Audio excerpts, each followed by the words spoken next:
भूली सास। माधवी अपने पति रमेश और अपने बेटे अजय के साथ रहा करती थी। अजय का बचपन से एक ही सपना था कि वो अपनी आगे की पढ़ाई यूएसए में पूरी करे और इसीलिए वो यूएसए पढ़ाई करने के लिए चला जाता है। 3 साल बाद जब वो मैं दरवाजा खोलती हूँ।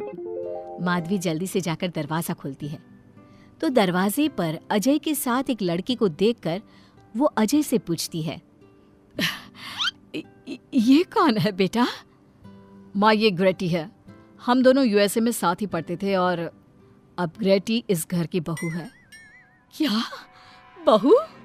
अरे बेटा, तूने शादी कर ली और बताया भी नहीं। कम से कम अपनी माँ को बता तो देता कि तू अपने साथ इस घर की बहू लेकर आ रहा है। मैं बहू के आने की कुछ तैयारी तो कर लेती।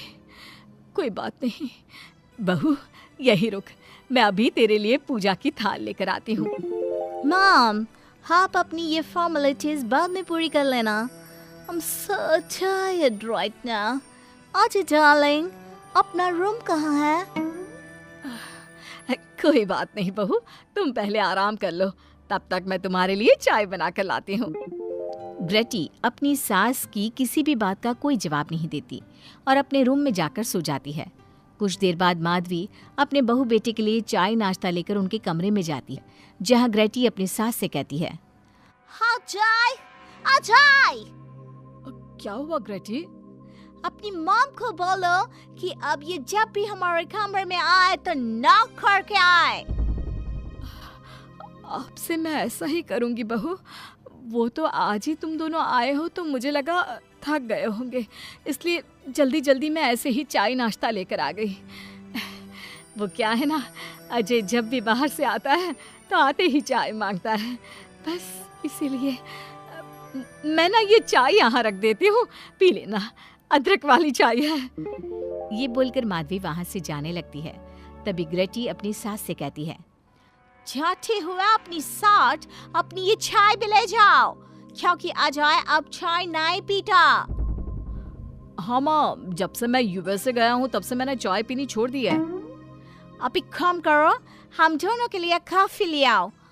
मैं सच में बहुत ज्यादा थक गई हूँ। अरे ठीक है, ला देती हूँ। अच्छा बेटा, तुम्हारे मम्मी पापा इंडियन है या फिर वही अंग्रेजी है? मेरे मम्मी पापा इंडियन हैं, पर मैं शुरू से यूएसए में रही हूँ, इसलिए मैं खुद को अंग्रेज़ी मानती हूँ। वैसे अब जल्दी से जाकर मेरे लिए कॉफी लेकर आओ और मेरे बारे में इतना ज्यादा इंक्वायरी करने का जरूरत नहीं है। अरे हाँ हाँ, अभी लाती हूँ। वैसे बहू, मैं तुम्हें ना इंडिया के सारे तौर तरीके सिखा दूंगी। अरे क्या हुआ, तुम्हारी परवरिश अगर यूएसए में हुई है तो इंडियन ही ना। आपसे ज्ञान नहीं मांगा है। अब कुछ देर के लिए हम दोनों को अकेला छोड़ दो प्लीज। हाथ छोड़ता है। अपनी बहू की बात सुनकर माधवी वहाँ से चली जाती है। माधवी का उतरा हुआ चेहरा देखकर रमेश माधवी से कहता है, हमने इस नालायक को बाहर पढ़ने के लिए भेजा था और इसने क्या किया, बाहर से अंग्रेजन बहू उठाकर ले आया। माधवी, तुम बहुत भोली हो, पर मैं नहीं। ये लड़की हमारा घर तोड़ देगी, हमसे हमारे अजय को दूर कर देगी। देखा, आते ही कैसे रोब झाड़ रही है, जैसे तुम इस घर की नौकरानी हो। तुम उसको बोलो कि तुम इस घर की मालकिन हो और उसकी सास हो, वो वही करे जो तुम कहोगी। अरे आप बेकार में ही गुस्सा हो रहे हैं। बहू यूएसए की है, यहाँ नई नई आई है, उसको यहाँ के तौर तरीके नहीं पता और वो मुझे अपनी माँ मानती है, तभी तो अपने नखरे दिखा रही है। वैसे भी ना बहू बेटी दोनों बराबरी होती है। माधवी, कौन सी बेटी अपनी माँ से ऐसे बात करती है जैसे तुम्हारी बहू कर रही है? मैं बस तुम्हारे कहने पर चुप हूँ, वरना मैं अपने बहू बेटों को आज ही घर से निकाल देता। ये कहकर रमेश वहाँ से चला जाता है। ऐसे ही कुछ दिन बीत जाते हैं और ग्रेटी अपनी बेचारी भोली भाली सास पर अत्याचार करती रहती है। ग्रेटी अपना सारा काम अपनी सास से करवाती और उसी को भला बुरा सुनाती। ऐसे ही एक दिन माधवी कपड़े धो रही होती है और ग्रेटी माधवी को सताने के लिए अपने सारे कपड़े लाकर उसे देती है और कहती है, मॉम्स, ये मेरे कुछ कपड़े हैं, जरा इन्हें भी धो दो। इतना बोलकर ग्रेटी तैयार होकर घर से जाने लगती है। तभी माधवी उससे कहती है, बहू, आज तुम्हारे ससुर के दोस्त के घर में एक छोटी सी पार्टी है। उन्होंने सह परिवार बुलाया है।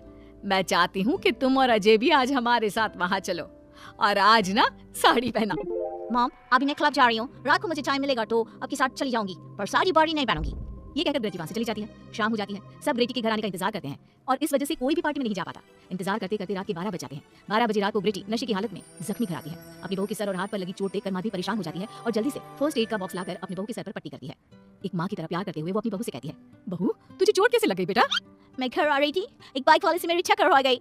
कोई बात नहीं बेटा, कल सुबह होते ही तुझे अपने फैमिली डॉक्टर के पास ले जाऊंगी। अच्छा अब तू ना आराम कर, मैं तेरे लिए अभी हल्दी वाला दूध लेकर आती हूँ। माधवी, मैंने तुम्हें पहले ही समझाया था, ये अंग्रेजन हमारे घर के लिए ठीक नहीं है, पर तुमने मेरी एक नहीं मानी।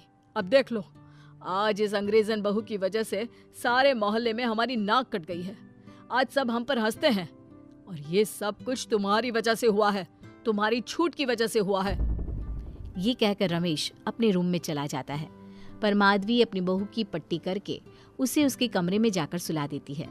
अगले दिन माधवी ग्रेटी को लेकर अपने फैमिली डॉक्टर के पास जाती है, जहां ग्रेटी देखती है कि उस डॉक्टर की बहू ने साड़ी पहनी है और एक संस्कारी बहू की तरह घर में पूजा पाठ करके अपने सास ससुर के पैर छूकर उनका सुबह सुबह आशीर्वाद लेती है। डॉक्टर की बहू को देखकर ग्रेटी को अपना बर्ताव याद आता है और उसे एहसास होता है कि वो अपनी भोली और मासूम सास के ऊपर कितना अत्याचार करती है, पर फिर भी माधवी सबसे लड़कर हमेशा उसका साथ देती है। ये सब देखकर ग्रेटी को पश्चाताप होता है और कुछ देर बाद वो दोनों दवाई लेकर घर आती है। जब माधवी ग्रेटी को दवाई खिलाने के लिए उसके पास जाती है तो मॉम, मुझे माफ कर दीजिए, मैंने कभी भी आपके प्यार को नहीं समझा, आप पर इतना अत्याचार किया, आपकी बेइज्जती की, आपसे घर का सारा काम करवाया। आपने मुझे कितनी छूट दी, पर फिर भी मैं आपके साथ इतना बुरा करती थी। और आज जब मैं नशे की हालत में चोट खाकर घर आई तो भी आपने मुझसे कोई सवाल नहीं किया, उल्टा आपने मेरा साथ दिया, मेरी सेवा की। और जब मैंने डॉक्टर की बहू को देखा घर का काम करते हुए, अपने सास ससुर की सेवा करते हुए, तब जाकर मुझे एहसास हुआ कि मैं कितनी रॉन्ग थी। एक इंडियन होकर भी एक बहू के कर्तव्य से दूर रही और आपके ऊपर अपनी अंग्रेजी का रौब झाड़ती रही। मुझे माफ कर दीजिए सासू माँ। बेटा, अक्सर बच्चों से गलतियां हो जाती है।